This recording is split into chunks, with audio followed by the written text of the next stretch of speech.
दोस्तों, आज भारत के लाखों छात्र सड़कों पर हैं। उनके दिलों में गुस्सा है, आंखों में निराशा है।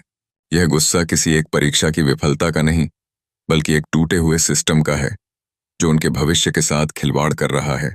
स्टाफ सिलेक्शन कमीशन एसएससी की फेज 13 परीक्षा में हुई घोर अनियमितताओं ने देश भर में छात्रों और शिक्षकों को सड़कों पर उतरने को मजबूर कर दिया है।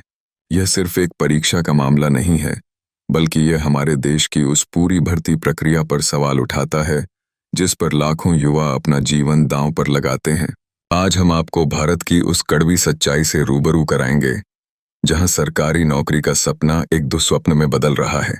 हम एसएससी फेज 13 परीक्षा में हुई गड़बड़ियों से लेकर परीक्षा आयोजित करने वाली कंपनी एजुक्विटी करियर टेक्नोलॉजीज के विवादित इतिहास तक, और फिर देश में व्यापम से लेकर एनीट तक फैले पेपर लीक के एक व्यापक जाल का विश्लेषण करेंगे। यह समझने का प्रयास करेंगे कि आखिर क्यों भारत की भर्ती प्रणाली चरमरा रही है और इसका हमारे युवाओं के सपनों और देश के भविष्य पर क्या असर पड़ रहा है। यह सिर्फ एक रिपोर्ट नहीं, यह लाखों सपनों की आवाज है। विकास पेटेटस। मुख्य भाग कॉन्फ्लिक्ट डेवलपमेंट। एसएससी फेज 13 परीक्षा, जिसका उद्देश्य विभिन्न सरकारी मंत्रालयों और विभागों में ग्रुप बी और ग्रुप सी के रिक्त पदों को भरना था, 24 जुलाई से 8 अगस्त 2025 तक आयोजित की गई थी। लाखों छात्रों ने सरकारी नौकरी पाने के अपने सपने को पूरा करने के लिए इस परीक्षा के लिए कड़ी मेहनत की थी, लेकिन परीक्षा शुरू होते ही सब कुछ गलत होता चला गया। यह परीक्षा तो देश के लाखों युवाओं के भविष्य का निर्धारण करने वाली थी, तकनीकी गड़बड़ियों, प्रशासनिक लापरवाही और केंद्र पर अनुचित व्यवहार का शिकार हो गई। तकनीकी खामियां और प्रशासनिक लापरवाही। परीक्षा के पहले दिन 24 जुलाई से ही देश भर के परीक्षा केंद्रों से कुप्रबंधन की खबरें आने लगीं। छात्रों ने कई गंभीर तकनीकी समस्याओं का सामना किया। कंप्यूटर सिस्टम में खराबी। कई केंद्रों पर कंप्यूटर सिस्टम परीक्षा के बीच में ही हैंग होने लगे या पूरी तरह से क्रैश हो गए। स्क्रीन 10-15 मिनट के लिए बंद हो गई, जिससे छात्रों का कीमती समय बर्बाद हुआ।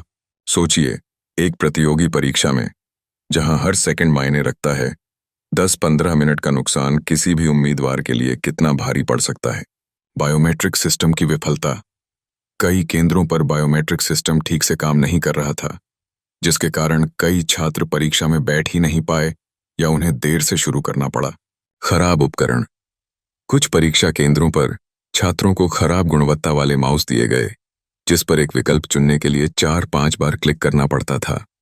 जब छात्रों ने इस समस्या की शिकायत की तो उन्हें नया माउस देने से इनकार कर दिया गया। पावर कट और सर्वर डाउन। कुछ केंद्रों पर परीक्षा के दौरान बिजली गुल हो गई या सर्वर क्रैश हो गए और कोई बैकअप व्यवस्था नहीं थी। प्रश्न पत्र ठीक से लोड नहीं हो रहे थे, खासकर इमेज आधारित प्रश्न। खराब गुणवत्ता वाले पेन। गणित के प्रश्नों को हल करने के लिए छात्रों को पेन और पेपर दिए जाते हैं, लेकिन छात्रों के अनुसार उन्हें खराब गुणवत्ता वाले पेन दिए गए थे, जिससे लिखना मुश्किल हो रहा था। इन सभी मुद्दों के कारण कई केंद्रों पर परीक्षा रद्द करनी पड़ी। कर्नाटक के एजुकेसा इंटरनेशनल सेंटर में सुबह 9:30 बजे की परीक्षा तकनीकी समस्याओं के कारण रद्द कर दी गई। इसी तरह दिल्ली के पवन गंगा एजुकेशन सेंटर में 24 से 26 जुलाई के बीच की परीक्षाएं प्रशासनिक कारणों से रद्द कर दी गईं। परीक्षा केंद्रों की दयनीय स्थिति।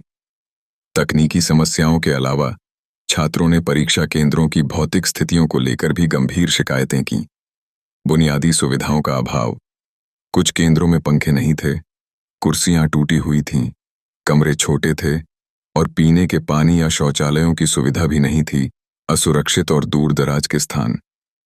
कई केंद्र दूर दराज, सुनसान स्थानों पर थे, जो के बेलिया तांबे के असुरक्षित थे।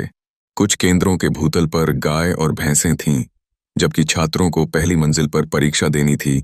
शोरगुल वाला वातावरण। एक परीक्षा केंद्र पर पास में जोर से संगीत बज रहा था, जिससे छात्रों के लिए एकाग्रता बनाना असंभव हो गया था। इन परिस्थितियों में उन छात्रों के लिए परीक्षा देना कितना मुश्किल रहा होगा जो महीनों, कभी कभी तो पूरे साल, दिन रात कड़ी मेहनत करते हैं। उनकी सारी मेहनत एक ही दिन में बर्बाद होती दिख रही थी। केंद्र स्टाफ का अव्यावसायिक व्यवहार और डराने धमकाने की रणनीति। छात्रों ने परीक्षा केंद्रों पर स्टाफ के अव्यावसायिक व्यवहार की भी शिकायत की। लापरवाह निरीक्षक। छात्रों के अनुसार निरीक्षकों को परीक्षा आयोजित करने के बजाय अपने फोन पर रील्स देखते हुए देखा गया। कुछ केंद्रों पर तो निरीक्षक मौजूद ही नहीं थे। बाउंसरों की तैनाती। सबसे चौंकाने वाली बात यह थी कि कुछ परीक्षा केंद्रों पर बाउंसर तैनात थे। यदि कोई छात्र कुप्रबंधन के बारे में बोलता तो बाउंसर उन्हें चुप करा देते। जिन केंद्रों पर छात्रों ने इस कुप्रबंधन के बारे में बात की, उन्हें पीटा भी गया। यह एक गंभीर चिंता का विषय है, क्योंकि यह छात्रों को अपनी वैध शिकायतों को उठाने से रोकता है और उन्हें भयभीत करता है। पेपर की पुनरावृत्ति और केंद्र आवंटन में अनियमितता। परीक्षा में पेपर की पुनरावृत्ति और केंद्र आवंटन में भी गंभीर आरोप लगे। दोहराए गए प्रश्न पत्र। छात्रों के अनुसार दूसरी और तीसरी पाली के प्रश्न पत्र 70% 80% तक एक जैसे थे। यह धोखाधड़ी और पेपर लीक की संभावना को बढ़ाता है। मनमाने केंद्र आवंटन। आमतौर पर जब छात्र ऐसी परीक्षाओं के लिए आवेदन करते हैं तो वे अपनी पसंद के शहरों को परीक्षा केंद्र के लिए चुन सकते हैं, लेकिन इस परीक्षा में ऐसा नहीं हुआ। एक छात्र ने बताया कि उसने दिल्ली और नोएडा को चुना था, लेकिन उसे हरियाणा में एक केंद्र आवंटित किया गया। कई छात्रों को उनके घरों से 500-1000 किलोमीटर दूर परीक्षा केंद्र आवंटित किए गए। कानपुर के एक छात्र को मध्य कर्नाटक में लगभग 2000 किलोमीटर दूर एक परीक्षा केंद्र आवंटित किया गया था। इतनी लंबी दूरी तय करने के बाद भी जब ये छात्र परीक्षा केंद्र पहुंचे तो उन्होंने परीक्षा रद्द होने का नोटिस देखा।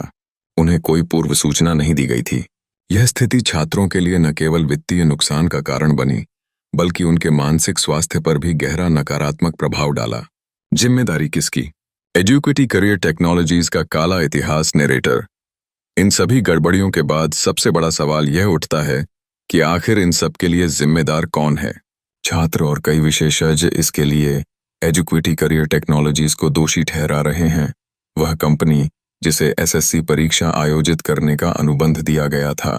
एसएससी के पास ऑनलाइन परीक्षा आयोजित करने के लिए अपना कोई सॉफ्टवेयर नहीं है, इसलिए यह अन्य कंपनियों के माध्यम से परीक्षाएं आयोजित करता है, जिन्हें वेंडर कंपनियां कहा जाता है।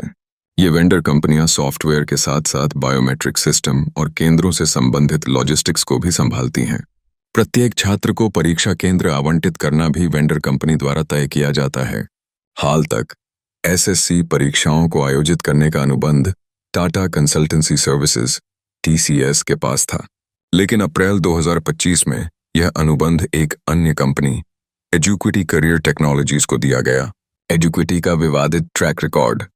सबसे चौंकाने वाली बात यह है कि एजुकेटी करियर टेक्नोलॉजीज का इतिहास विवादों से भरा रहा है। डीजीटी द्वारा अयोग्य घोषित 2020 में केंद्रीय निदेशालय सामान्य प्रशिक्षण (DGT) ने एजुकेटी को किसी भी परीक्षा को आयोजित करने के लिए अयोग्य घोषित कर दिया था। इसके बावजूद कंपनी को लगातार नए अनुबंध मिलते रहे। मध्य प्रदेश शिक्षक पात्रता परीक्षा 2022। मार्च 2022 में एजुकेटी को मध्य प्रदेश शिक्षक पात्रता परीक्षा MPTET आयोजित करने का अनुबंध दिया गया था, लेकिन कंपनी ने इसे किसी और कंपनी को उप अनुबंधित कर दिया, राजस्थान की SAI एजुकेयर प्राइवेट लिमिटेड को, और उस पर कमीशन चार्ज किया। इसके बाद पेपर लीक हो गया और यह सोशल मीडिया पर वायरल हो गया। मध्य प्रदेश पटवारी परीक्षा 2023।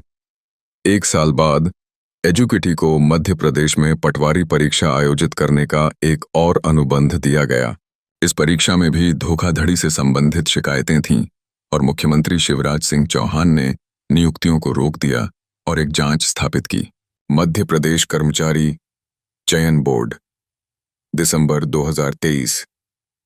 6 महीने बाद दिसंबर 2023 में इस कंपनी को मध्य प्रदेश में एक और परीक्षा आयोजित करने का अनुबंध मिला। इस बार मध्य प्रदेश कर्मचारी चयन बोर्ड की ओर से Maharashtra common entrance test, March 2023। उसी वर्ष मार्च में Maharashtra common entrance test cell ने एजुकेटी को एक परीक्षा आयोजित करने का अनुबंध दिया। उस परीक्षा में भी अनियमितताएं थीं। छात्रों ने पेपर लीक और धोखाधड़ी के आरोप लगाए। 150 से अधिक छात्रों ने बॉम्बे हाई कोर्ट में परीक्षा फिर से आयोजित करने की मांग करते हुए याचिका दायर की। जहां भी इस कंपनी ने परीक्षाएं आयोजित की, वहां धोखाधड़ी और पेपर लीक के आरोप लगे। इसके बावजूद एसएससी ने टीसीएस को हटाकर एजुकेटी को एसएससी परीक्षा आयोजित करने का अनुबंध दे दिया। सबसे कम बोली का तर्क और अंतर्निहित सवाल। एसएससी ने अपने फैसले को यह कहकर उचित ठहराया कि इस कंपनी ने सबसे कम राशि के लिए बोली लगाई थी।